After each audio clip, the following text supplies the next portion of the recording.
Doctor Mohammad ইউনূসের সরকারের ভবিষ্যৎ কি? তার কার্যকাল আর কতদিন অব্যাহত থাকবে? তিনি কি আজীবন থাকবেন? ৫ বছর থাকবেন? নাকি অতি দ্রুত একটি নির্বাচন দিয়ে চলে যাবেন?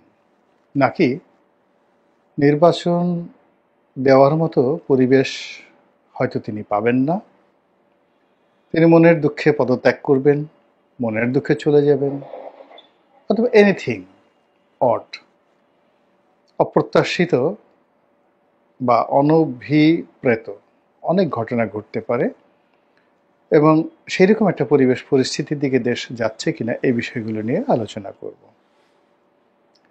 আমাদের দেশের মানুষের যে স্বাভাবিক চরিত্র, আমরা সবসময় শক্তের ভক্ত, নরমের জম। আমাদের দেশের বেশিরভাগ মানুষ পাওয়ার পলিটিক্স করতে ভালোবাসেন।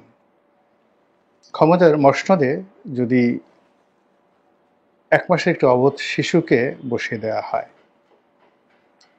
তবু আমাদের দেশের জনগণ সেই শিশুকে সেলুট করবে, সম্মান করবে।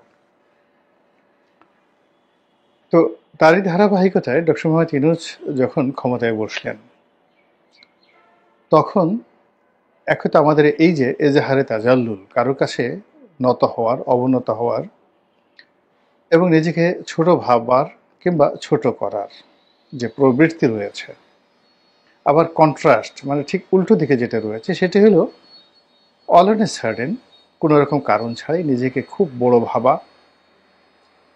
নিজেকে সব কিছুর ঊর্ধ্বে ভাবা এবং আমি সব কিছু পারি, আমার কাছে অলৌকিক ক্ষমতা রয়েছে, দেবত্ব রয়েছে, এরকম হঠাৎ করে কিছু মানুষের লম্ফ এবং ঝম্প আমাদের এই দেশে শুরু হয়ে যায়। তো এই যে শেখ হাসিনার পতনের পর একটি অদ্ভুত এবং একটি নতুন পরিবেশ পরিস্থিতি আমাদের রাজনীতি, আমাদের অর্থনীতি, আমাদের জীবন, আমাদের জীবিকা, আমাদের সমাজ ব্যবস্থা সব জায়গাতে রীতিমতো ছায়া ফেলেছে।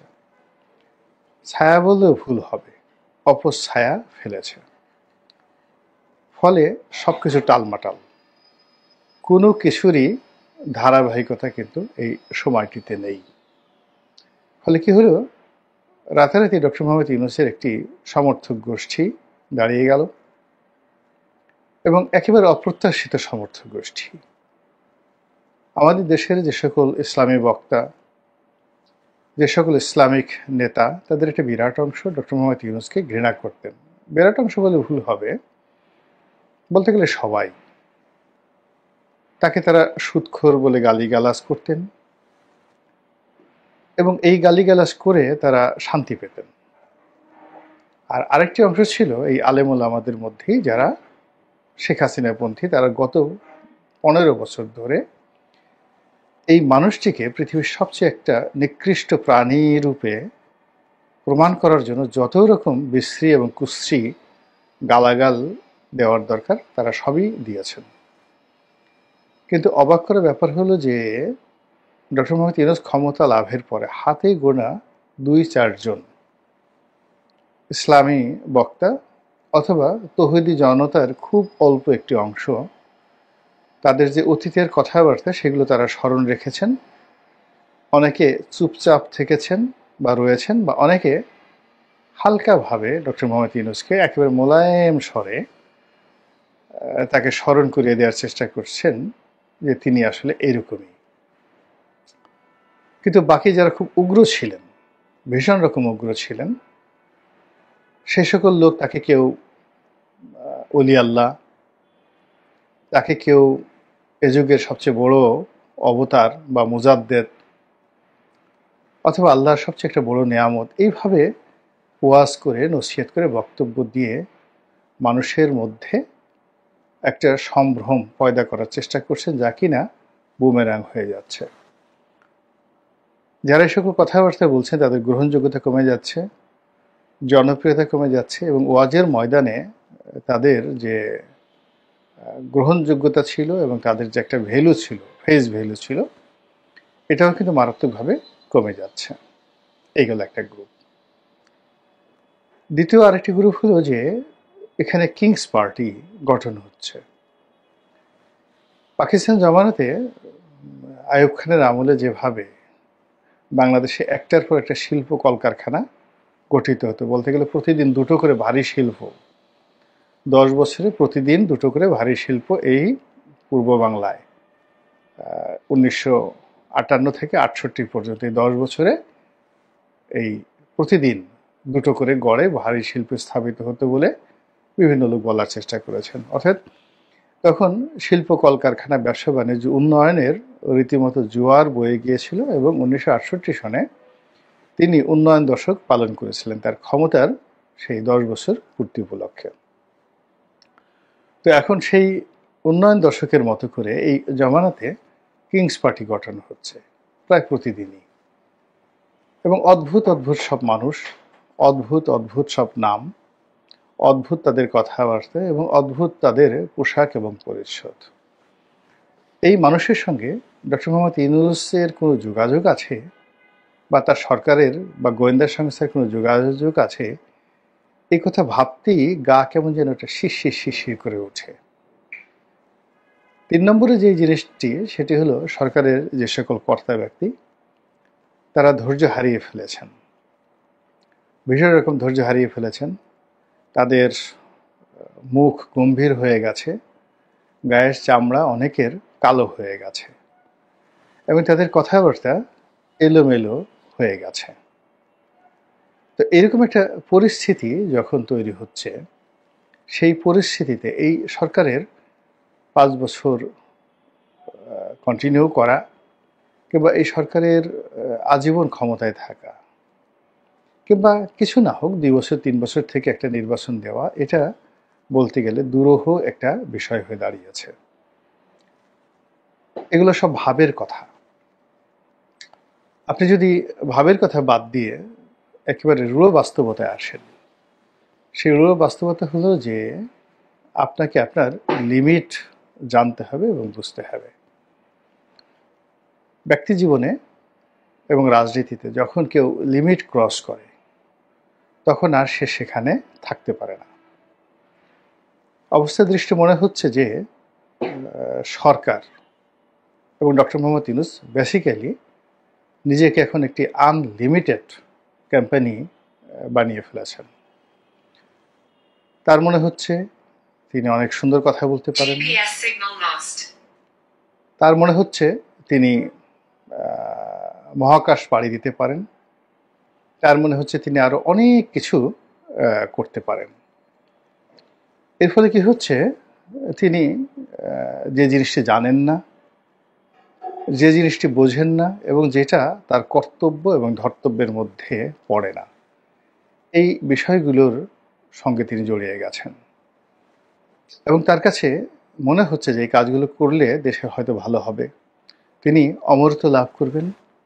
আর তার চোখে উন্নত বিশ্বের যে যাকে বলা হয় ঝকঝকে তকতকে রাস্তাঘাট, পরিপাটি বিমানবন্দর, শুনশান যে একটা বাহ্যিক অবস্থা এবং মানুষের যে নির্ভার জীবন, এটি তার মন এবং মস্তিষ্কে রীতিমতো ভর করেছে।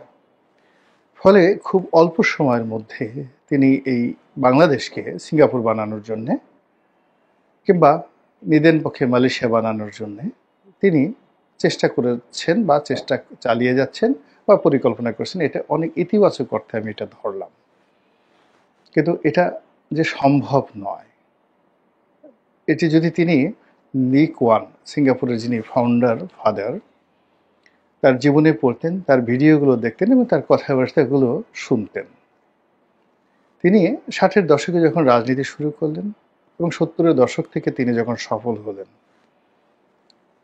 সেই সফল হওয়ার সময় তার যে অভিব্যক্তি, তার যে বক্তব্য, তার যে কথা, এই বিষয়গুলোর সঙ্গে যদি ডক্টর মোহাম্মদ ইউনূসের 1980 সনের যে যৌবন, তার যে তৎপরতা, এগুলো তুলনা করা যেত বা তাকে যদি ওই অবস্থায় পাওয়া যেত, তাহলে হয়তো লি কুয়ানের যে সংগ্রামের সঙ্গে ডক্টর মোহাম্মদ ইউনূসের এখনের যে সংগ্রাম, এটি কিছুটা হলে সম্ভব হতো। দ্বিতীয়ত, লি কুয়ানের যে আত্ম উপলব্ধি, তার যে বাস্তব অভিজ্ঞতা, এটি তিনি রাজনীতি থেকে অবসর নেওয়ার পরে যখন মিনিস্টার মেন্টর হিসাবে দায়িত্ব পালন করলেন। ওই সময়টাতে তিনি শুধু সবার সমিতিতে সেমিনার করতেন। ওই সময়ের বক্তব্যতে তিনি যেটি বলেছেন যে সিঙ্গাপুরের যে মডেলটি এখন রয়েছে এটি গুজরাটে হবে না। আবার একই কথা মিস্টার নরেন্দ্র মোদী বলেছেন যে তিনি গুজরাটের কিংবদন্তির উন্নয়ন সাধিত করেছিলেন। কিন্তু বৃহত্তর ভারতবর্ষে গুজরাট মডেল কোনো অবস্থাতেই বাস্তবায়ন সম্ভব নয়।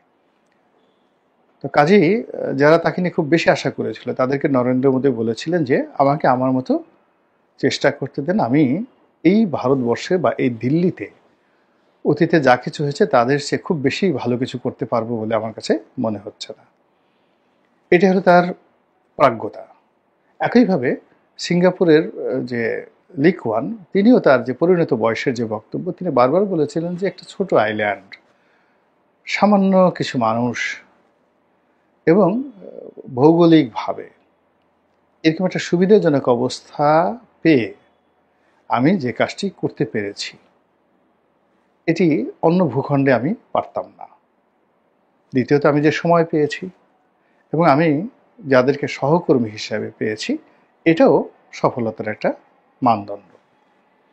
তো সেই দিক থেকে ডক্টর মোহাম্মদ ইউনূস এখন যে সময়টি পেয়েছেন এটি বড় বেয়ারার সময়, অসময় তার জন্য এবং আমাদের সকলের জন্য। দ্বিতীয়ত তার যে বয়স, এ বয়স ভীষণ রকম তার জন্য একটা বোঝা। প্রতিদিনই তিনি দুর্বল থেকে দুর্বলতর হচ্ছেন এবং তার যারা বন্ধুবান্ধব আপনজন এর বিরাট অংশ আলটিমেটলি কবরে চলে গেছেন। যারা জীবিত আছেন তাদেরও একটা বিরাট অংশ হতাশ হয়ে সারাদিন পার্কে ঘুরে বেড়ান, নেতিবাচক চিন্তা ভাবনা করেন, অনেকে ধর্মকর্ম করেন, অনেকে বাস্তব জীবনের যে ব্যর্থতা স্মরণ করে সেই নানা রকম খিস্তি খেয়ে পড়তে থাকেন। আর অবসর সময় তারা মানুষের সাথে ঝগড়া করেন, বুড়ো মানুষের যা হয়। তো সেই বৃত্ত থেকে বের হয়ে তিনি একা এই রাষ্ট্রীয় জায়গাতে বসে তিনি রাতারাতি সব কিছু করে ফেলবেন, এটা কোনো যুক্তিতে, কোনো বিজ্ঞানে, কোনো ধ্যান ধারণা